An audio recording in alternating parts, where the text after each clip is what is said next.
నందమూరి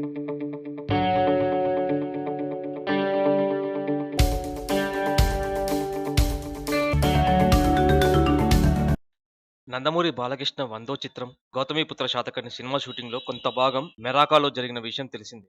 అక్కడ శాతకర్ణి తన బిడ్డ పులోమావిని తీసుకొని యుద్ధానికి బయలుదేరే సన్నివేశాన్ని చిత్రీకరిస్తుండగా ఓ ప్రమాదం జరిగిందంట. బాలయ్య ఓ పసిబిడ్డను ఎత్తుకొని గుర్రంపై వెళ్తుండగా చుట్టూ అగ్నిగోళాలు మండుతున్నాయంట. అయితే గుర్రం కొంచెం ముందుకెళ్ళాక ఓ వైపున్న అగ్నిగోళం పేలడంతో గుర్రం హఠాత్తుగా పక్కకి తిరిగిపోయిందంట.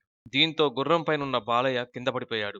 అయితే చేతిలో పసివాడు ఉండడంతో ఆ బిడ్డకు ప్రమాదం జరగకుండా కవచంలా మారిపోయారట మన బాలయ్య. తనకి తగిలిన దెబ్బలను పట్టించుకోకుండా బిడ్డ గురించి ఆందోళన చెందారంట.